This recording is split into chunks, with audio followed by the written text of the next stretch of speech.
Do you mind sitting in the right at the, or is it so right if it's here? Oh, okay.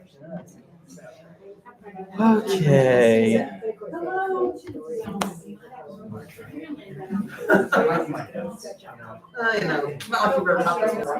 Yeah. Only once. Okay.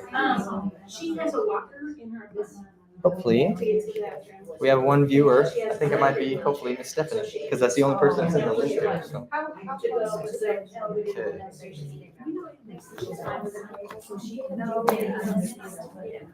Okay. The board.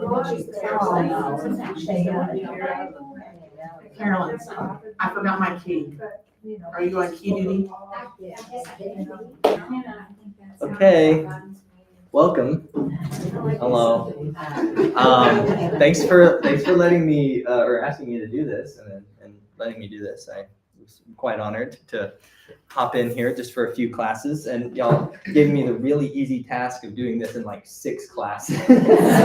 So thanks a lot. But we will do our best. I did it on when we did with the young people in the same classroom. We did it in 7, and so yeah, I'll dive into more intro stuff in a second. But let's say prayer, and then we'll get rolling. God, our Father in heaven, we thank you for this day and this time that you've blessed us with, where we can all gather together. We can open up your word. We can listen to it. Help us to hear your words and the truth in your scripture. Unite our hearts to fear your name. Help us to take those words and embody them, and then carry them out and live them out and show them out to the world the rest of our lives. Thank you for your son, and it's in his name we pray. Amen. Okay. Also, I wanted to that's like intro prayer. And in a minute, after a little more intro stuff, just, wanted to note, Eric, right now is going through a scan. That's why Miss Teresa isn't here. And then also, of course, Miss Peggy, per usual, with everything that's been going on with her. So I'll say another prayer real quick, just specifically about them and everything going on there. And, it's always, whenever someone's missing, you can feel the gap. So we'll just say one more quick prayer for both of them. God, we come to you at this time, especially for those who are in need before you, in physical need for healing or for good reports on different scans. Help Eric at this time. Help him as he's going through his scan, and we just pray that it all comes back clear and a good report. And Lord, even if it's not, in all things, your will be done. Help Teresa as well, especially as Eric is one of her main caretakers. We just pray that we all surround both of them in love and support in every way that we can. Help Miss Peggy as well, as she has taken another fall, but we're thankful that she's already back home, and we just pray that she continues to improve and is brought back to us again soon, and is just able to be back with us and worship and pray and sing and study, and we're just so thankful for her. Thank you for your son, who is our great physician. In his name we pray. Amen. Amen.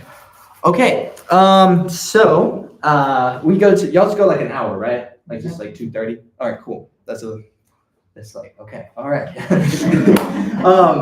So today, we're gonna just, a big part that I've just, from listening to lots of different things, when it comes to the book of Revelation, a big part is understanding context. Like, and that's true of like any part of the Bible, right? Context. Now we talk about like book context or like section or chapter context of things, but one that kind of goes off like to the side is genre context. And that one is like so immensely important for this book. And today we will probably be touching on a few of the texts that I gave y'all to read. Oh, and before I forget, if you have your reading on your worksheet, can y'all pull that out real quick? And I wanted to make a couple notes on it because I misnoted a couple things and this is my bad. It wasn't. I just forgot to note this on the email, and then I realized that it could be a little confusing. So look at April 30th on the final justice. It's supposed to be chapter 18. It's not just verses 6 through 18 of chapter 14. It's all the way to chapter 18. So if you want to make a note either just say like chapter 18, or 18 only has 24 verses. So if you want to put 18 dot dot 24, that's what I meant to put there. And it's just, we're gonna, on the readings, if you do them all, you will have read through the whole book of the Revelation. And so, just taking it all in is incredibly important. And before we studied this book with the young people, on a Sunday afternoon that we usually have to study the Eldages, we read it all aloud together. And like, I don't want to have you all sit through that. But it only takes like 50 minutes.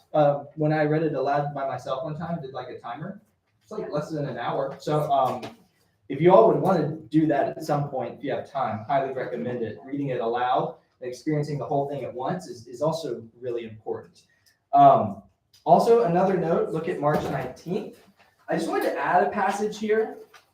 If you would, add Ezekiel chapter 1 to March 19th. It's the one with like 1 Kings 22, Daniel 7, Revelation 4 and 5, Isaiah 6.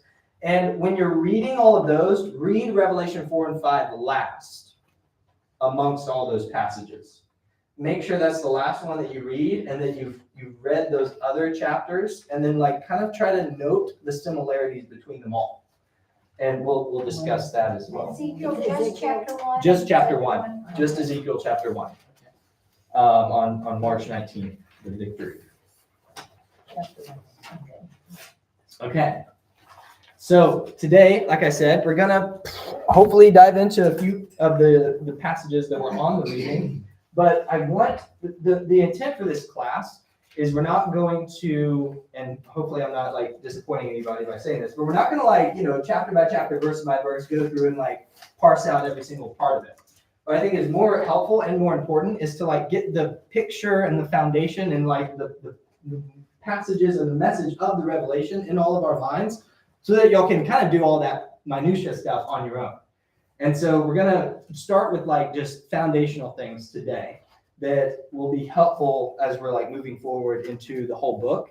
And so y'all usually have like discussion, right? Like I don't really plan on like lecturing. Like that's like a normal ordeal. It's like comments and such. Y'all chit chat. Okay, great. I imagine eventually I'll have to be like, okay, hold on. Like this is gonna go too much. But I want to start it primarily with just what are genres in general. Like, does everyone have an idea of like what a genre is, like a literary genre? So like, name me some genres. Either you could like, I'm not talking like biblically. I'm talking like in movies and television and in books and writings. Like, what are some genres? Fiction, nonfiction. Yeah. Horror, mystery, poetry. Okay. This is why I was like, hold on. Sorry. All right. I get all the answers. I'm not a quick writer. All right, fiction, nonfiction. Someone said horror. I heard poetry. I heard sci-fi. I heard history. I heard fantasy. Fantasy. I'll put that one over by our history here. We have like, that's kind of like a subcategory. Unless it's biographical fiction. Yeah. It could be or a historical fiction. That's one of my favorites. Those are kind of like subgenres. Okay. So, and honestly, you could put nonfiction. History is kind of a subgenre of nonfiction. What else? Did I miss some? Psychological thrillers. Psychological thrillers. All right.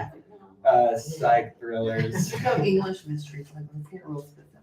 Yeah, English mystery. So wait, did someone say mystery? Okay, where would we put that? We'll just make its own little category. Mysteries, and this is where like there's something that's like tension is built all the way up to the end, and then there's like this big revealing, of the mystery. Anything else? Any other ones? Apocalyptic. Yeah, biblical. Yeah, apocalyptic. Yeah. Do you want nonfiction too? I put it in kind of parentheses up here. Because there's 100. Oh, there's a bajillion different like nonfiction genres. Yeah. One I'm kind of waiting around for that I was thinking about is like, we kind of fall under fantasy, I guess, but like fairy tales or like romantic like genre. But okay, so now these are just like we're just throwing spaghetti against the wall here. What amongst these would y'all say generally the world would classify the Revelation as? Sci-fi. Yeah, sci-fi. Apocalyptic is, and we're going to spend some time just talking about that word. It's poetry. It does have like some moments where people burst into song. So like people might classify it as poetry. History. Some might call it history or mystery. It's like kind of like sketchy, kind of scary. Oh, and speaking of scary, like there's some part people with. I mean, this is before my time, but y'all know about the Left Behind series. Yes. I've only Oh my like heard. goodness, I ripped that out of my kid's hands. Do not. What'd you say? I ripped that out of my kid's hands the other day. Oh, Are you kidding me? Well, you know what it's based off of? Revelation, Yeah. like the prophecy of Yeah, Revelation. no. Not bad. It's still my copy over here. What about prophecy? Is that a genre? That is a genre. That's a biblical genre. I'll put it over here. Yeah. Because we're gonna talk about that. Yeah, the Left Behind. A lot of the like in our like modern culture, we would call like apocalyptic this genre, and like horror is kind of more what's associated with the Revelation. And I'm gonna like call it like the Revelation or the Revelation of John. I was kind of teasing Miss Susan because it said Revelations on there, and I was like, no Revelation. It's whatever. Honestly, I probably typoed it on my email, but it's in the Revelation. It's usually like all of these very like it's the flashiness of it and the scariness of it, like locusts with human faces and like women's hair, and like famously in the Left Behind series, it's like Apache helicopters or something like it's seen as that. And so all of these are like this again. This is kind of how the world classifies the Revelation. All right, we'll come back to what I think the biblical classification of it would be towards the end. And this right here is a word that is used, like literally, you don't know where this word apocalypse comes from? Anyone? Means revealing. Yeah, it's actually it's a Greek word. Yeah, it's a transliteration. So think of like, if I say Gesundheit, what does that mean? John. Bless you. But like it's from like what? It's a German word that then we say with English letters. So let me get it here because I can't ever remember how to spell it. But over here, this is our word apocalypse, spelt in Greek. And if y'all want to head in your Bibles to Revelation chapter 1. It's fun to say too. It's apocalypsis. Apocalypsis. And this right here is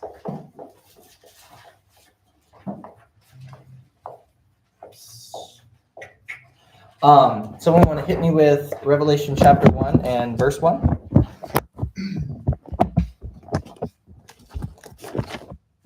I'll do it, O King James. The revelation of Jesus Christ, which God gave unto him to show unto his servants things which must shortly come to pass. And he sent and signified it by his angel unto his servant John. Okay, so right there, you have this word in verse 1. It's the word revelation.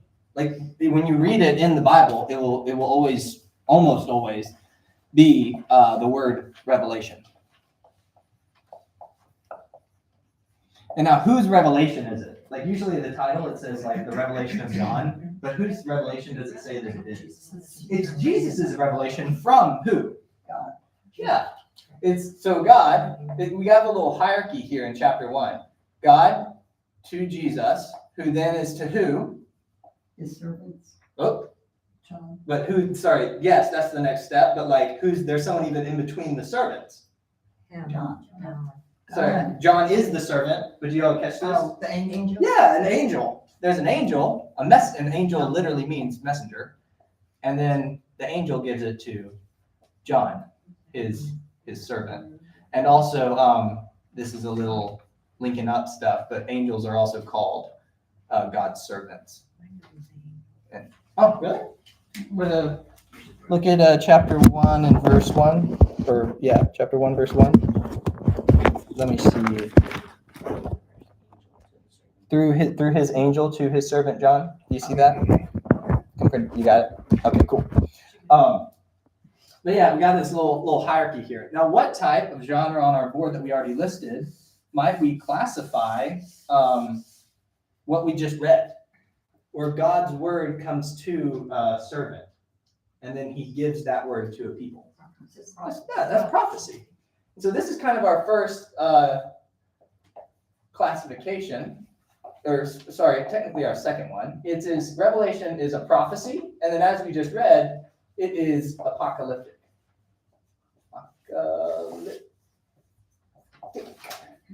And then lastly, when we're just kind of laying out like what's the genre that we're reading here, look at chapter 1 and verse 4. Can someone read for me verse 4 of Revelation chapter 1? John to the seven churches which are in Asia, grace be unto you and peace from him which is, which was, and which is to come, and from the seven spirits which are before his throne. So John is putting all this into writing. What would we call that? Scripture. A letter? A letter. Yeah. Oh, okay, yeah. This is a letter to how many churches? Seven. To 7 churches. Now, this is where we will make a note, and we're just kind of drinking from the fire hose here at this first class, and we'll be doing it at every class. So it's recorded. You can go back and listen. Do you want to take a guess? And I don't know if y'all have heard me say this one before from the pulpit. I kept emphasizing it when we were going through Revelation in the class. But how many references, do you want to take a guess, per verse in the book allude back into the Old Testament? How many references? 60, 70? Per verse. Oh. Yeah. Yes. Ms. Kathy, I guess you were around when I was like talking to the kids about it. But it's 2 to 3 per verse are referencing back to the Old Testament. There's like 70 references to Daniel, over 100, I think, to the Psalms, dozens in Genesis, Exodus, and Leviticus. These are all like the letter, these numbers, the symbols, everything we're going to be reading about are calling back on something. They're looking back, and then they're using what was to like shape the story that you're reading. So let me just make a note of it so that you can. 2 to 3 references to the OT per verse. And some verses, it's kind of interesting because some verses like don't have a reference. So that means other verses have like more than 3. Like it's like on average per verse is about 2 to 3 references. So like, this is just a moment as well where I just want to say, if you're gonna like dive all the way to the end of the book of Revelation, and you're gonna like take something and then interpret it, and you're gonna ignore everything that came previously, like that's a risky business, right? Like you've got to. What this is telling us is that you've got to be aware of like everything leading up to this story that you're about to read in the Revelation, which I kind of just gave a little hint as to what our genre is, but it's going to be a story from beginning to end of this whole book. It's like one unified message that's been given to John to then be given as like a message to the churches, to 7 churches. But here we are 2,000 years later, right?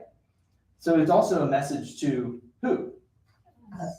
What is the word 7, or sorry, what is the number 7? Like kind of, does anyone know what that symbolizes? Yeah, I feel like that one's a pretty familiar one. If you didn't know it usually symbolizes like fullness or completeness. And so in this, it is also like, it's a complete message. Like there are literally 7 churches that John is writing to, as we'll see in chapters 2 and 3, but it's like a full message to the complete church. Like this is a message for all of us. And now I want to, let's see. Well, first off, let me just pause. Any comments or stuff on what we've just discussed? I've really been steamrolling. So any comments or thoughts or ponderings or questions?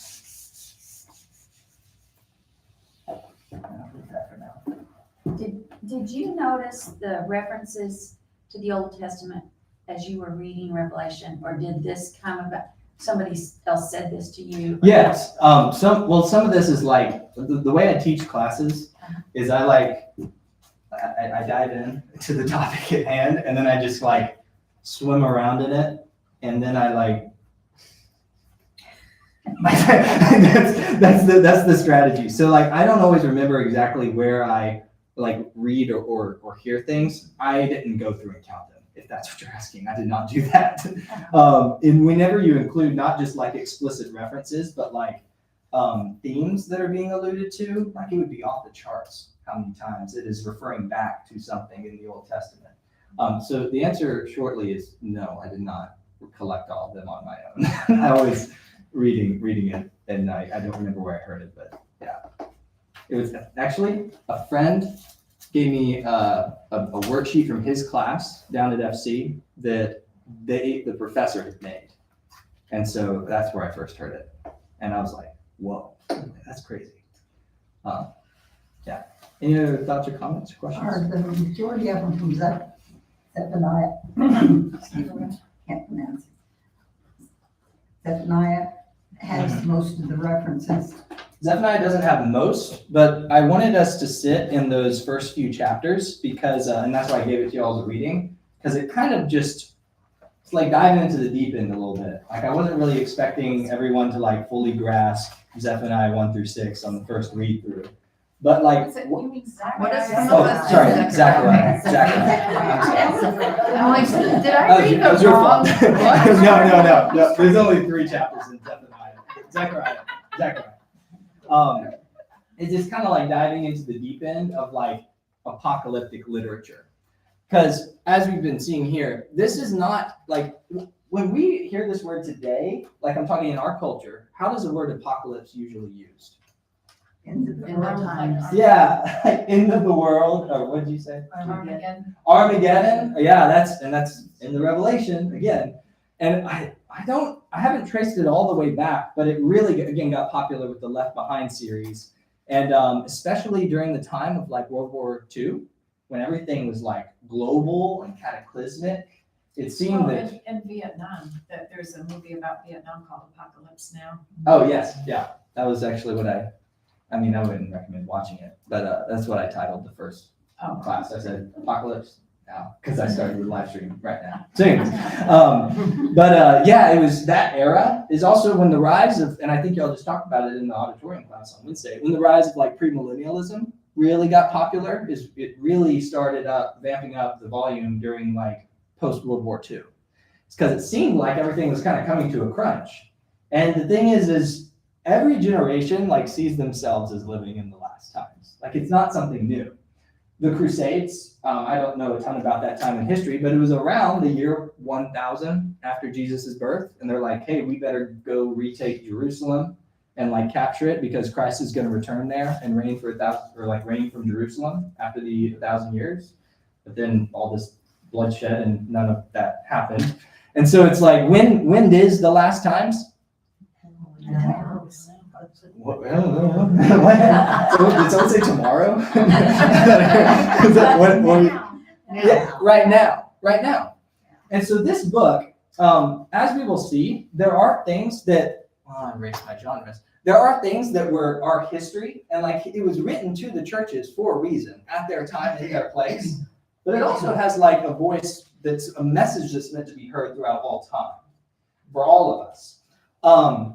If you want to look down at Revelation chapter 1 again, look at verse 3. It says, blessed is the one who reads and those who hear the words of the prophecy and keep the things which are written in it, for the time is near.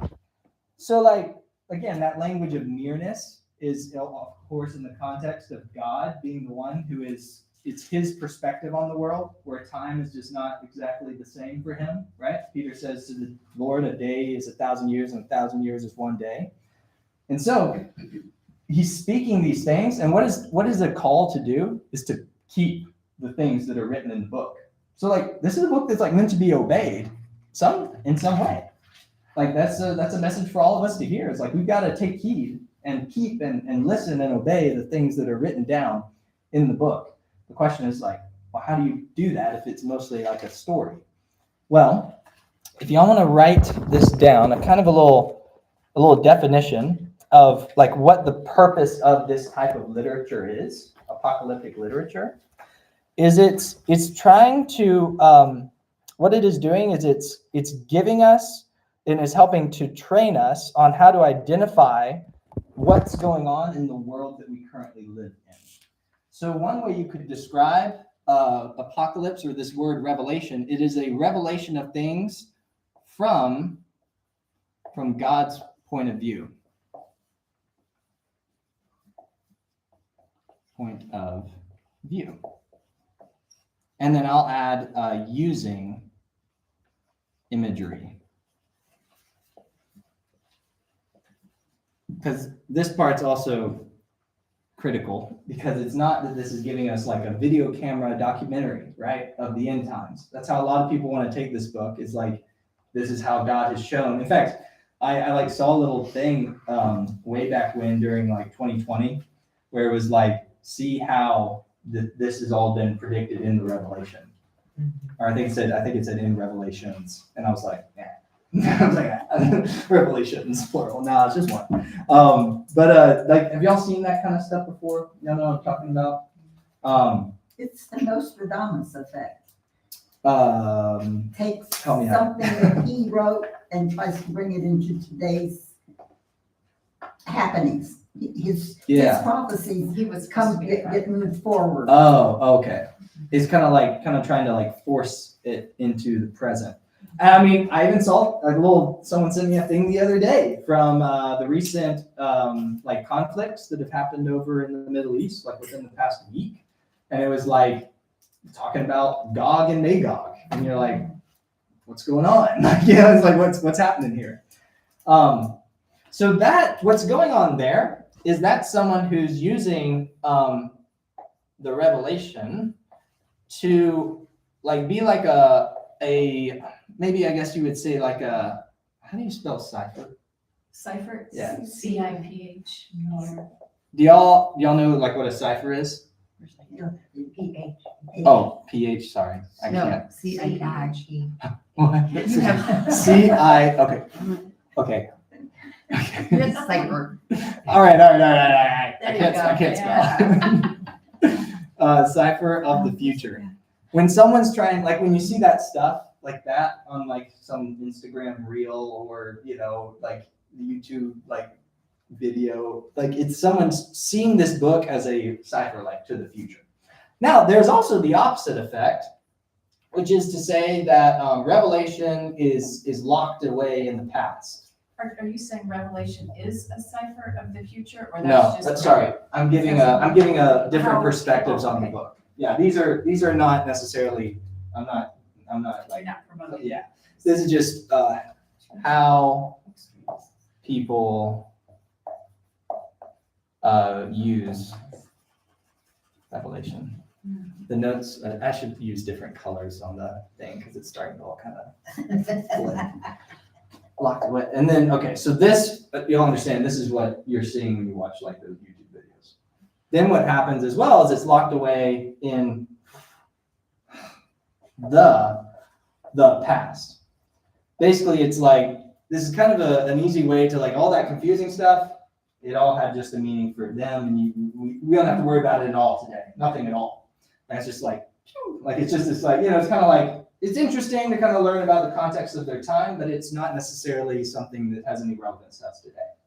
Now, what I would invoke us or invite us to do is this is what's happening in the book, right? God is communicating to the churches at that day what things are like from his perspective. Now, is everything that happened back then, has it just stopped?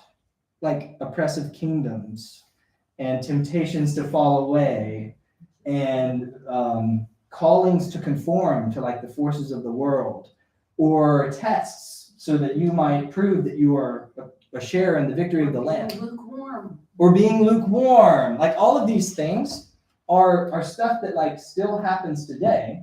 And I think we start by hearing it in their context, and then it helps us live presently and gives us wisdom for how to walk presently.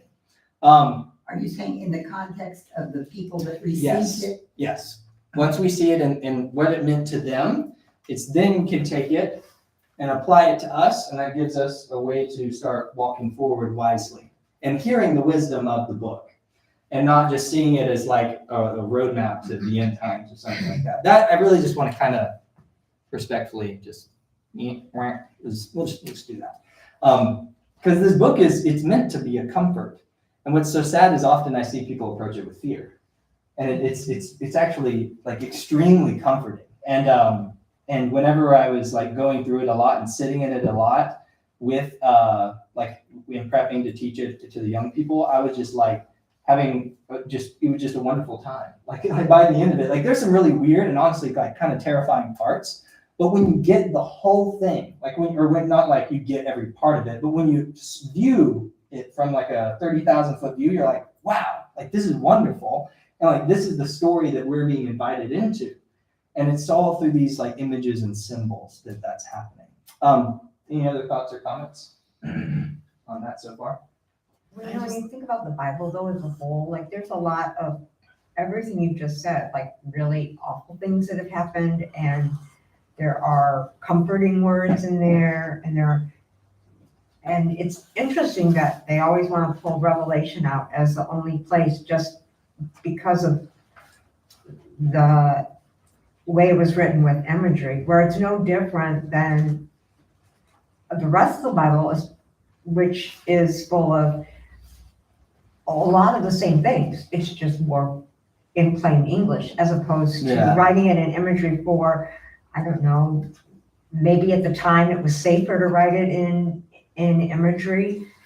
But it's no different than the other things. I mean, there's all that same, there's wars and there's famines and there's people being stoned to death, and, you know, and then there's the words of comfort, you know, stay true, you know, persevere.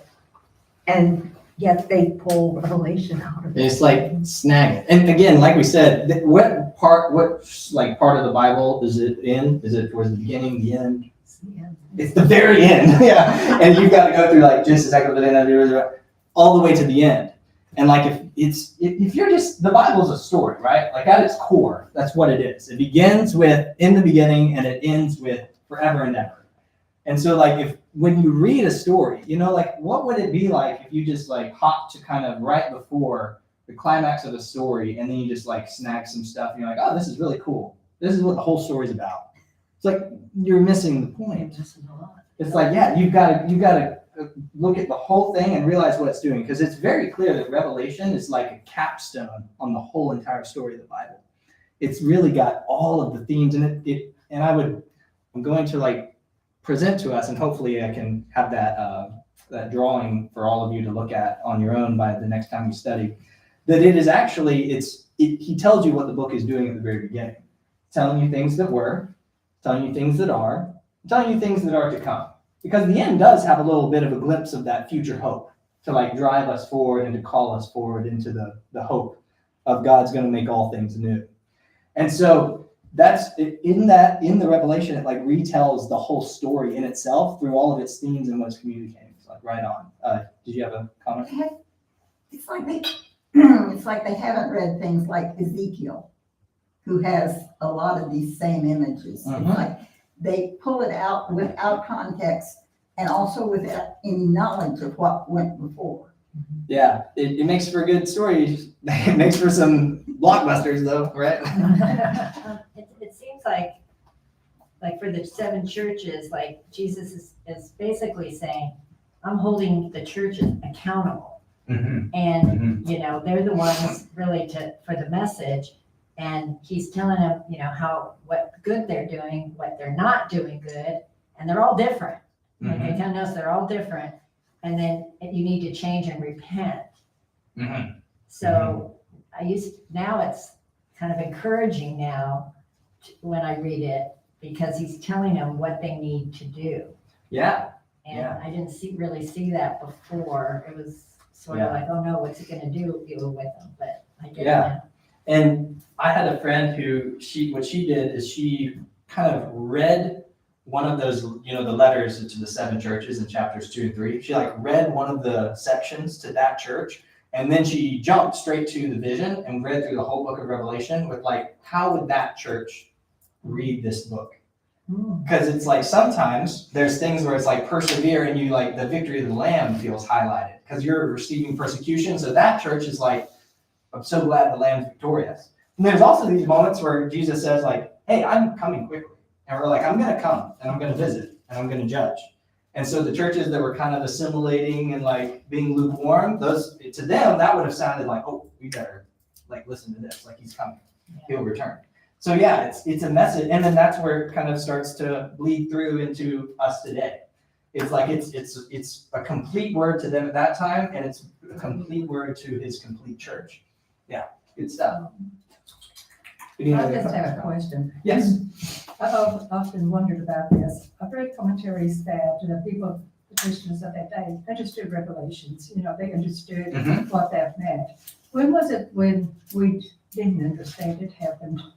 I don't know. I think over time, and especially whenever kind of, I don't know church history super well, but like there was a time whenever most people were only receiving scripture through the Catholic Church, and because they couldn't read Latin, and it was only texts they had were in Latin. And so then it was whatever that they were saying about the text is how it was received at large. And then eventually with the printing press, it got spread to common languages. And then kind of now we're back where we're at. And also just like a pause. Thank you for reminding me. I'm going to say this at the beginning. I'm not claiming to know everything that's going on in the Revelation. We're trying to just hit like big picture sweeping things so that. Yeah, I'm just curious because, I think it is very confusing to so many people. Mhm. But it wasn't at the beginning. Yeah. And I just find that always really, Yeah. That's a good point. There's also been a lot of like recent like things that we dug up in the sands way out in the Middle East that kind of shine light on the culture and the context of that time.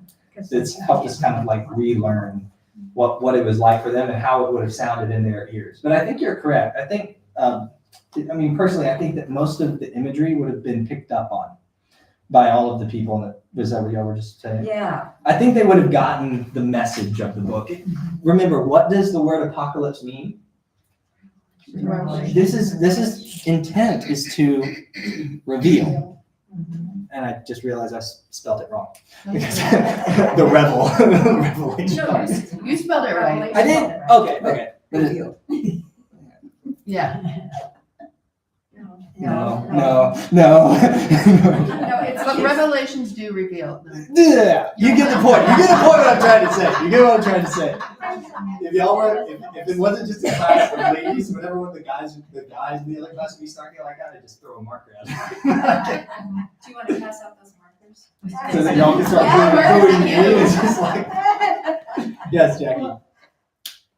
In the time of the Restoration, and up until that time, there was a lot of artwork that's pulled from the images in Revelation. So some people knew it, and I think the reason they knew it was because they were told about it. But if they weren't told about it, they could see the picture of it. Yeah. That's kind of why they do the glass windows, the multicolors and things. It's to explain what's going on Yes. in what I'm preaching you without looking at a book. Art was like ancient PowerPoints, essentially. And what's nice about that is whether the artist intended it or not, if they just preserve the pure images, then it's like, oh, you still get the story. Even if like necessarily, if maybe the artist didn't think the same thing that it actually was saying. Does that make sense? So yeah, art's ancient PowerPoints. Any other? That's So what when we're. you were saying Good how these people understood this, which in the Old Testament, like Joanna and I were talking about this last night, we do the reading and it's going along, it makes sense, and then they flip into this imagery and you're like, oh, We're really comfortable with chapters 1 through 3. you know what I'm saying? You know what I'm saying? Yeah. And then, but yet, so there would have to be some understanding for those that wanted to understand it. I mean, obviously. Yes. So was that also a case of using things that, say, it was for the people of Judah, they would understand it based on something like nursery rhymes, like Mother Goose, those were actually actually written as like satire of Mhm. things that were going on. And like, we don't know that because we didn't, from that time period and that culture, but, so would there be things like that, David? I'm pulling up something because it's like I planted you there. This is like a perfect segue. So I'm about to put an image on here and I hope y'all can all see it all right. But whenever like what you're saying is like they would have gotten those images. Like Even though we wouldn't. even though we're a little confused. So I have come on, man. Here, hold on a second. Bear with me. Why won't it mirror? Is it mirroring? Choose to mirror or extend display, it says. You gotta do Control P. Control P. Thank you. Okay. Just breathe, you're okay. Yeah. Well, it usually is. It's a little difficult because I Things at your laptop. screen mirror. Yeah. That's expensive. All right. I got it. Choose window or app. Boom. Oh. Shakalaka. Oh, gotcha. Boom shakalaka. What do y'all see? Okay, cool. Sorry, not much. Sorry, I'm just gonna skip to this part of the thing here. Can everyone see this picture okay? Yes.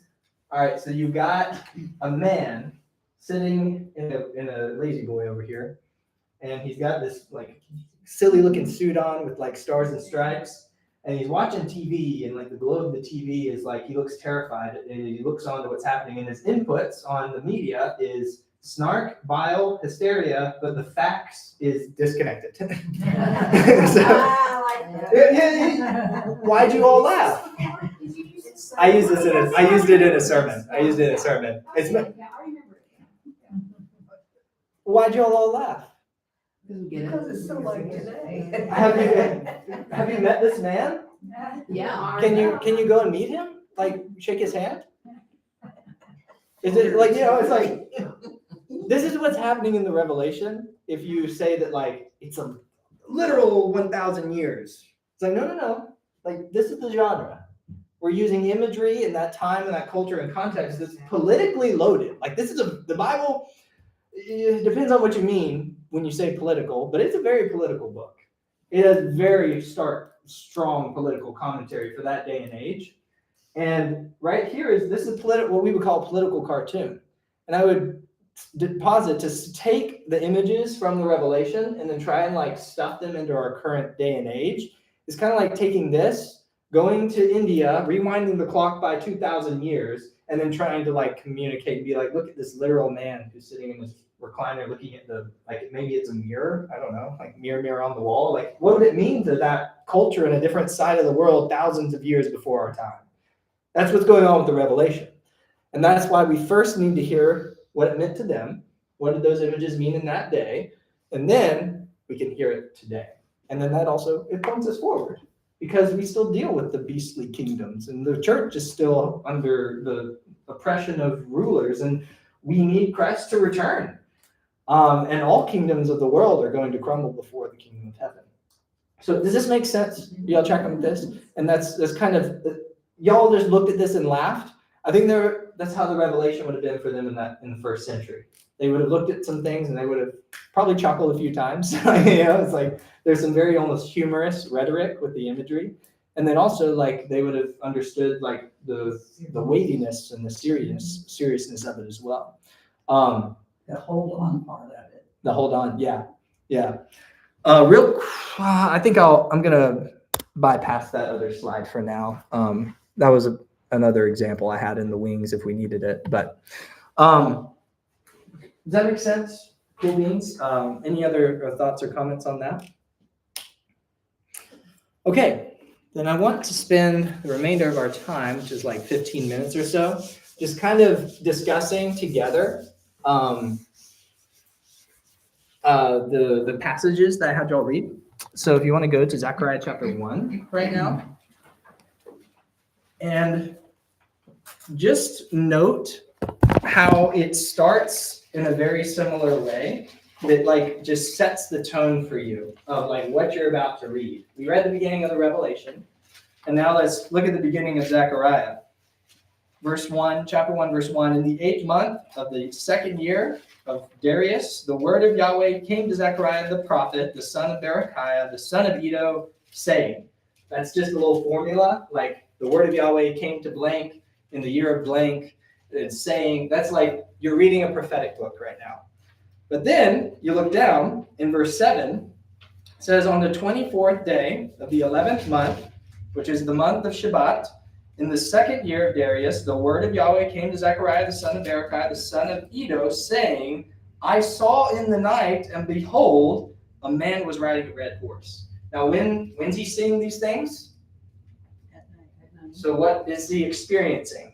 Dream, vision, or It's a dream. It's symbols. He's having like a visionary experience. It's like, people claim even today, and then also through taking like certain types of drugs, to have like altered states of consciousness where they see strange creatures. They see strange things that communicate with them. Yes? Like this is like that, except in a true and good way. Like this is a pure words of God that are being communicated through these images. Now, I'm just gonna kind of quiz you all a little bit here. How many visions, dreams does he have? Did y'all count them up per chance? 8? 7 through 7 out there. Kind of 7. There's like a little bonus one as well. So it's kind of 7, kind of 8. If there's like a list of things, you should just start counting in the Bible. It's going to be communicating imagery. This is what I'm trying to do here is like help us try to start to train our minds and our imaginations when we start to read through the Revelation. Is all of these characters are like our Uncle Sam over here. You got to know the images and the details, and then I've got to be like, okay, where else have I read this in the Bible, and what did it mean back there? Because this is giving me the full picture of it now here in the Revelation. So how many visions did you say? 8. 8 visions. I'll go ahead and spoil it for you. They have a nice structure to them. You all remember the picture of the Revelation that I drew on the whiteboard many, many moons ago that was sitting in the classroom? I'm sure we all have it memorized. Well, it fills the whole board, but if you looked and counted up, there were 7 sections of the Revelation. And then there's also 3 subsections in there that have 7 sections, right? The 7 seals, the 7 trumpets, the 7 bowls. It's very, very organized. The whole entire Bible is that way, first off. But it's just, this is a little case study. So he has 8 visions, and they form a very neat pattern like this, 7 and 8. So in this first one, he sees, what did he see? A man on a red horse, and then also with him were red, sorrel, and white horses, right? Yes. And what are they told to do? Patrol, and what do they see? They See peace. peace. And is God happy about that? No. He sees peace amongst the nations, but what have these nations done to his people? Oppressed them. In fact, if you go and you read Daniel, these kingdoms are monsters that crush the people of God. That's Daniel 7. We'll talk about it next time. And so these nations, it's not good that they're nice and at rest. Because they actually need to be upset and his people need to be rescued. And so then, turn over to chapter 6. Look at chapter 6, verse 1. I lifted up my eyes again, and behold, 4 what? Chariots. And what is driving these chariots? Red horses, white horses, dappled, or maybe sorrel, you might say as well. It's just like the first vision. Y'all see how those are linked? There's 4 horses. But this one has black horses. Yeah. Whenever there's a little variation, note, I don't know why. I'm not going to try and answer it. I have an idea, but we don't have time. So we're just going to keep plugging. But did you see how these are connected? Do y'all are y'all tracking with that? I think that's my first tracking today. But does that? No, it's your second. It's my second one. Oh, very good. You're counting. I'll try to get 7 before I'm done. Yes. So does this, you see this though? Like there's a link between just the numbers. And then in this one, there's a problem. They need to go out and patrol and everyone's at rest. Now, chariots. What do chariots usually go out and do? War. They go to war. So God's heavenly armies are moving out to rescue his people. Like we're speaking really general terms here. There's a whole lot more stuff going on. But now, I want to visit the middle visions because, well, the other ones are really weird, and it will make more sense when we go to the middle. So what are the two middle visions, 4 and 5? The fourth one is in chapter 3. If you look there, how much time we got? Oh boy. All right. In chapter 3, this is all his fourth dream vision. And what he sees is a guy whose name is Joshua, who is the high priest at that time. And what's happening to Joshua? He's standing where? In dirty garments. Dirty, gross, like just disgusting garments. And he's standing before God's throne, right? And then there's this one standing there, the Hasatan, the Satan, the accuser, that says he's standing and he's ready to accuse him.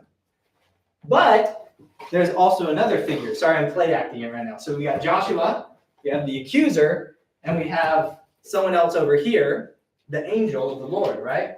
And he says, Lord rebuke you. And he's like, this, because what's happened to God's people? Sorry, we've got to do a little context here. This is after the return from exile. And so it's kind of like, is God still with us? But, see ya. Bye-bye. It's like, is God still with us? Like, what's God going to do with his people? They've gone into exile, now they're back, and it's kind of just this small, sad, traveling band. They're not getting anything built. They They've left. foundation and They need to build a temple, and then the priesthood is also just standing by idly. And so now it's like, well, the priest is standing in dirty garments. Maybe the accuser's right. Maybe they shouldn't have their same status as they were before as God's people. But the angel of the Lord stands by and says, nope, he is going to stand before God, and this people will still be God's people.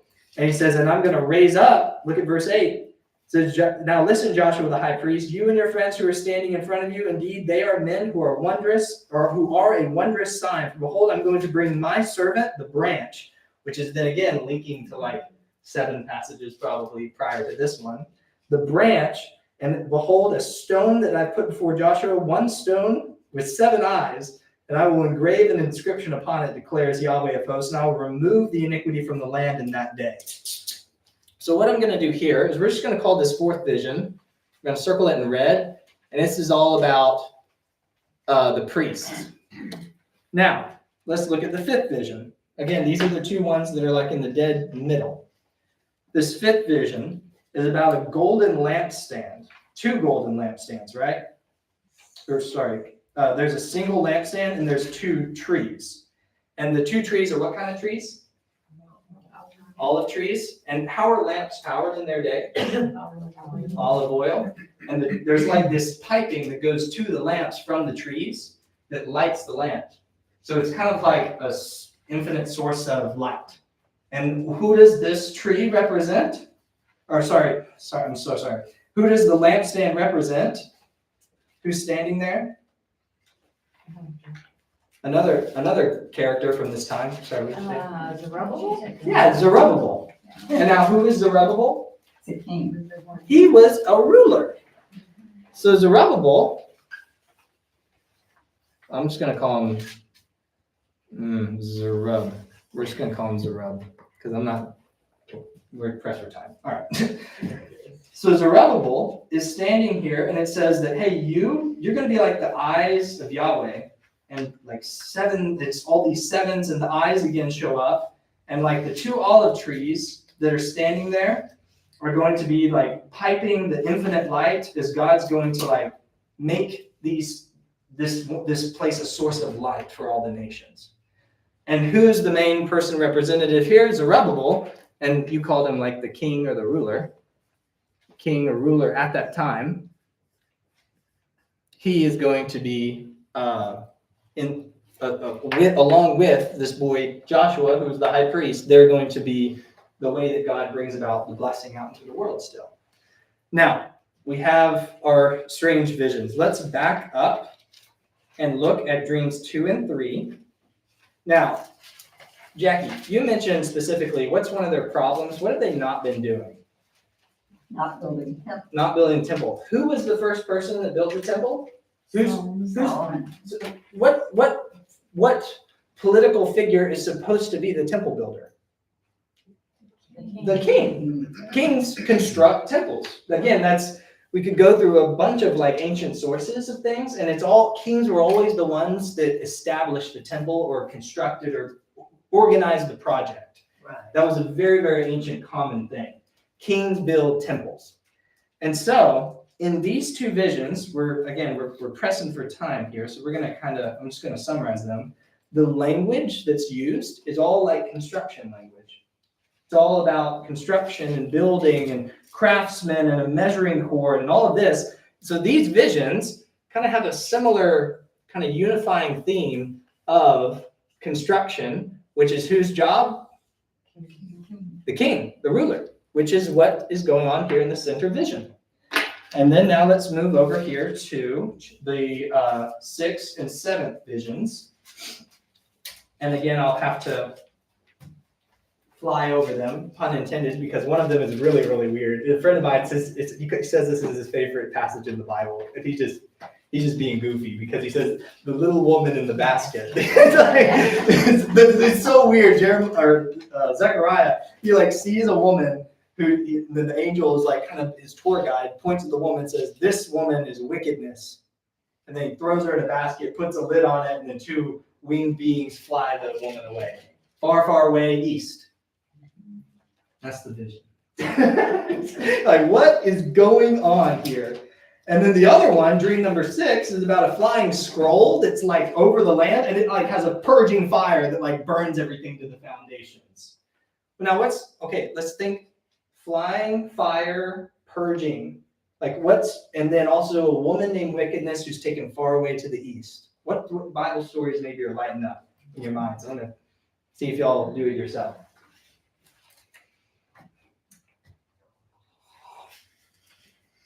I know it's weird stuff where you've got to.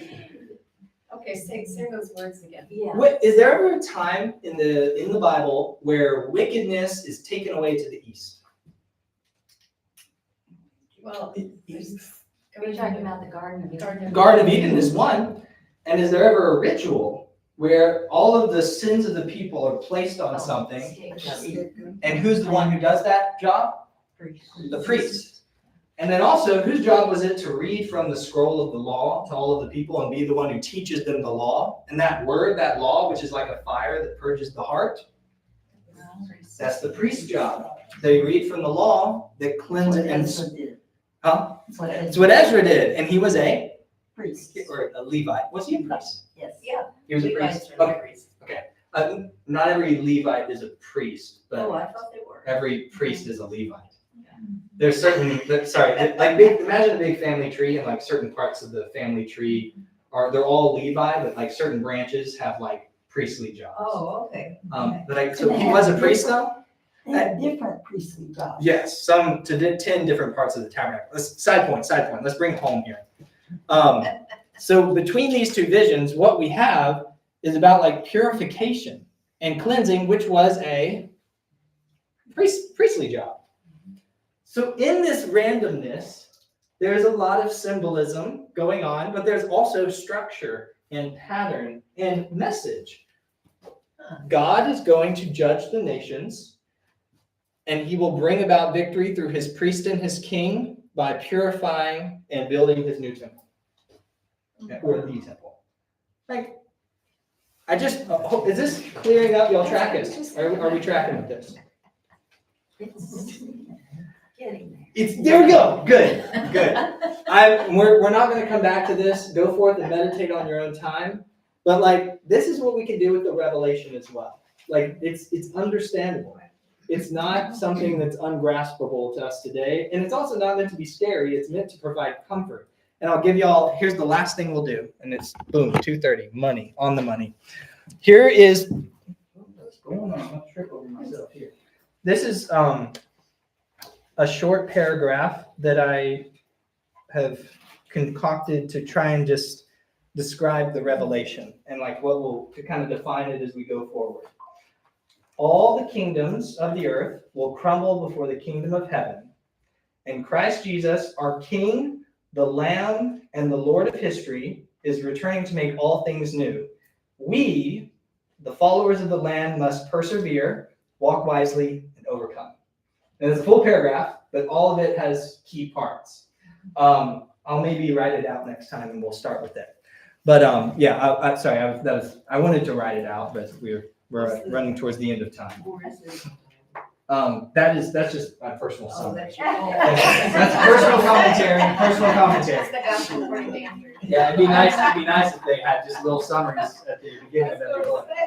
But any closing thoughts or comments or questions? I mean, this is all was blah, blah, blah, blah, blah. So, and it will be online, Lord willing. So. I just feel like I could spend a lot of time understanding that right there. Yeah. And I mean, you could spend a lifetime here. That's visual, I like that. You can spend a lifetime on this I was gonna stuff. say, that's very applicable to us as the priests with Mhm. our king. Yeah, I wonder if there's anybody who's going to be both a priest and a king who will build a temple and cause purification for all sins of all time.